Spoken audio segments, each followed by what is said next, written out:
So hello guys, new topic today malaria के बारे में बात करेंगे।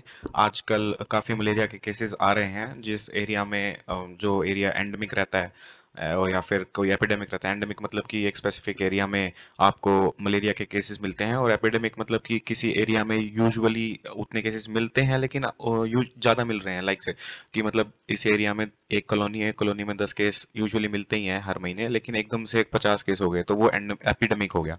एंडेमिक था ही कि थोड़े बहुत केसेस थे, और एकदम से स्पाइक कर गए केसेस 51 हो गए तो एपिडेमिक हो गया। तो आजकल ये चल रहा है मलेरिया का। तो इसमें क्लिनिकल फीचर्स के बेसिस पे हम इसको सिर्फ डिफरेंशिएट नहीं कर सकते, क्योंकि काफ़ी वेग सिम्टम्स रहते हैं। फीवर, हेडेक, मलेज, माइल्जिया, किसी में भी हो सकता है। चिल्स एंड राइगर स्पेसिफिकली हम इसमें बोल सकते हैं थोड़ा ज़्यादा होते हैं। माइल्जिया थोड़ा सा हो सकता है कि डेंगू से कम हो। माइल्जिया थकावट और मसल पेन थोड़ी सी डेंगू में ज़्यादा रहती है, मलेरिया में उतनी नहीं रहती है। सीवियर सिम्टम्स में सीजर्स, कभी सीजर्स आ सकते हैं, तो हमें ऑलवेज रूल आउट करना होता है सेरेब्रल मलेरिया, अगर मतलब फीवर के साथ साथ अगर सीजर भी आ रहा है, खासकर बच्चों में।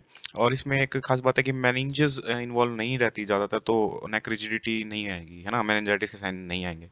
तो साइंस क्या रहेंगे? टैकीकार्डिया हो सकता है, कईयों में हो सकता है। ऑर्थोस्टैटिक हाइपोटेंशन मतलब कि बंदा खड़ा हुआ और सिस्टोलिक ब्लड प्रेशर उसका 20 mm/Hg से कम हो गया, तो वो भी कईयों में मिल सकता है। पैलर एनीमिया मिल सकता है, क्योंकि हीमोलिसिस हो सकता है जिसकी वजह से स्प्लीनोमेगली होगा, जिसकी वजह से माइल्ड जॉन्डिस हो सकता है, जो कि अनकंजुगेटेड हाइपरबिलिरूबिनीमिया करता है। तो डायग्नोसिस करने के लिए हम क्या करते हैं कि जैसे कोई पेशेंट फीवर के साथ आता है, और न्यूज़पेपर में हम पढ़ ही रहे हैं कि आजकल मलेरिया के केसेस बढ़ रहे हैं, तो या तो हम उसका थिक थिन स्मीयर करा सकते हैं। थिक स्मीयर की उसके लिए कि मलेरिया है और स्पीसीज देखने के लिए थिन स्मीयर। तो ये मोटी मोटी बातें हैं कि जल्दी जल्दी देख लेते हैं। Sensitivity less than 10, more than अगर 100 है तो क्लिनिकल फीचर्स आएंगे। सेंसिटिविटी अगर माइक्रोबायोलॉजिस्ट अगर डिटेक्ट कर रहा है तो लेस देन 10 पे भी डिटेक्ट कर देगा पर माइक्रोलीटर। रैपिड डायग्नोस्टिक टेस्ट जो कराते हैं, डिटेक्ट्स एंटीजन, प्लाज्मोडियम फैल्सिफेरम के लिए HRP2, और पैन जो हर एक स्पीसीज के लिए वो LDH या फिर एल्डोलेज भी कराते हैं। यूजफुल ये सब छोड़ दे सकते हैं। और limitation can remain positive up to 4 weeks after recovery, कि मतलब ठीक हो गया मलेरिया वगैरह सब ठीक हो गया, लेकिन इनके ये HRP2 पॉजिटिव आ रहा है अभी भी, LDH पॉजिटिव आ रहा है अभी भी। अदर लैब्स में क्या करा सकते हैं? नॉर्मोसिटिक नॉर्मोक्रोमिक अनीमिया होगा, ESR CRP इन्फ्लेमेशन होगा, इसलिए बढ़ा हुआ होगा। कई बार हो सकता है कि WBC more and less same रहते हैं, लेकिन मोनोसाइटोसिस कभी कभार हो सकता है, और लिम्फो और इयोसिनोफिनिया होता है। माइल्ड थ्रोम्बोसाइटोपिनिया 1 लाख के आसपास तक रहते हैं, लेकिन डेंगू की तरह इसमें प्लेटलेट्स इतने डाउन नहीं जाते कि आप थाउजेंड्स में आ गए, इतना यूजुअली नहीं दिखता। अच्छा, मेन पार्ट अपना क्या है कि मतलब आपने डायग्नोस कर लिया कि मलेरिया है, डायग्नोसिस बन चुका है, अब आपको ट्रीट करना है। अब अलग अलग स्टेट्स में, जैसे नॉर्थ ईस्ट में और यहाँ पे अलग अलग रहता है, तो मैं अब हरियाणा का लेके चलूंगा कि हरियाणा में क्या केस है। अगर केस है तो कैसे होगा? तो 3 केसेस रहेंगे वैसे तो। हम यूजुअली ट्रीट करते हैं 3 तरह के केसेस हैं। एक तो हो गया कि अपना वाइवेक्स ओवेल का केस हो गया, एक प्लाज्मोडियम फैल्सिपारम का हो गया, और एक मिक्स्ड इन्फेक्शन हो गया कि हमें पता नहीं क्या है, कि हो सकता है कि बस मलेरिया डिटेक्ट हो गया हो लेकिन स्पीसीज नहीं पता कौन सी है, तो हम दोनों के लिए ट्रीट कर देंगे। तो नॉन फेल्सिपारम की मतलब हमें पता है कि फेल्सिपारम नहीं है, तो वाइवेक्स हो सकता है, ओवेल हो सकता है, तो उसके लिए हमें क्लोरोक्वीन, सेंसिटिव एरिया है अपना हरियाणा, तो उसको हम क्लोरोक्वीन देते हैं 25 mg/kg, 3 डेज के इंटरवल पे देते हैं। तो पहले दिन उसको देंगे 10 mg/kg, दूसरे दिन देंगे हम 10 mg/kg, और तीसरे दिन देंगे हम 5 mg/kg। तो आफ्टर फूड देते हैं। कई बार क्या होता है कि ये गैस्ट्राइटिस वगैरह करा देता है, तो जैसे ही गैस्ट्राइटिस वगैरह होता है तो एकदम से वॉमिटिंग हो जाती है, तो वॉमिटिंग के साथ साथ ये मेडिकेशन बाहर आ जाती है। तो अगर 45 मिनट के अंदर अंदर उसने उल्टी करी है पेशेंट ने दवाई लेने के, तो हम दोबारा मेडिकेशन देंगे, क्योंकि हम ये मान के चलेंगे कि वो वोमिट में वो मेडिकेशन भी बाहर आ गई है। अगर क्लोरोक्वीन रेजिस्टेंट एरिया है तो हम वहाँ पे आर्टेमिसिनिन बेस्ड कॉम्बिनेशन थेरेपी देते हैं, ACT। प्रेफर्ड होता है कि डाईहाइड्रो आर्टेमिसिनिन एंड पाइपरक्विनिन, जो कि लॉन्ग एक्टिंग कॉम्बिनेशन है, फिक्स ड्रग्स कॉम्बिनेशन है। इसमें कोई ड्रग डोज डिपेंडेंट नहीं होता। अडल्ट के पैकेज सैशे आते हैं, तो सैशे कह रहा हूँ, इनकी फिक्स डोज कॉम्बिनेशन आती है, वो देना है।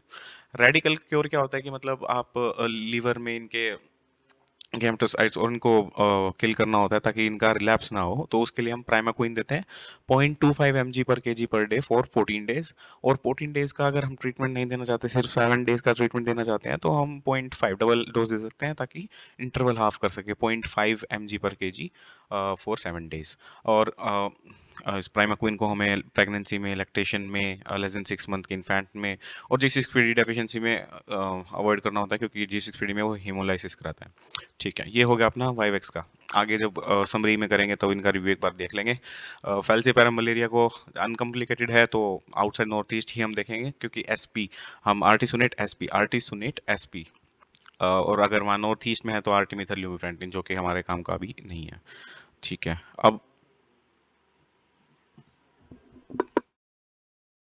अब हम देखते हैं कि डोज क्या रहती है। आर्टिसुनेट की हम डोज रखेंगे 200 mg daily for 3 days. SP में हम सल्फाडॉक्सिन में होता है 1500 मिलीग्राम एंड पायरामिथामिन 75 मिलीग्राम। तो कोई इनकी किट आती है ना जो, तो 525 के कॉम्बिनेशन में आती है, तो हम उसकी 3 डोज दे देंगे, है ना, डे 1 पे ही 3 टैबलेट्स ईच। और अल्टरनेटिव्स हम अभी फिलहाल छोड़ देते हैं, यहाँ पे लिखा ही है, आप पॉज करके वीडियो देख सकते हैं।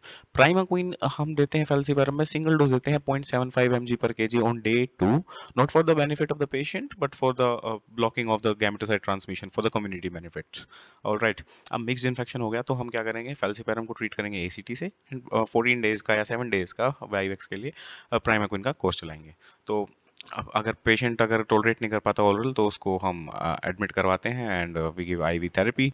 और ये सब उनके लिए है जब हमें एडमिट करना हो। हमें सिर्फ ओपीडी पेशेंट अभी देखने हैं। अगर हम आगे डिस्कस करेंगे कि आईपीडी मैनेजमेंट कैसा रहेगा तो हम डिस्कस करेंगे कि कॉम्प्लिकेटेड केसेस में और फर्दर क्या करते हैं। Supportive management, paracetamol 650 mg if the temperature is high. I usually give thrice a day, can be given 4 times because बायोबिलिटी उतनी नहीं होती, तो कुछ ना कुछ रह जाता है। तो 2 ग्राम का पर डे का है कि लिमिट, तो वो क्रॉस नहीं होती अगर आप 4 टाइम्स भी देते हो 650 mg को। तो अब समरी का चार्ट देखते हैं। अब देखें, हमारे पास पेशेंट आया, अब वाईवैक्स है तो हम क्या करेंगे, क्लोरोक्विन रेजिस्टेंट नहीं है तो हम वाईवैक्स के लिए, क्लोरोक्विन सेंसिटिव है तो क्लोरोक्विन दे देंगे हम 3 डेज के लिए, 10 mg per KG, 10 mg per KG and 5 mg per KG for 3 days. Done.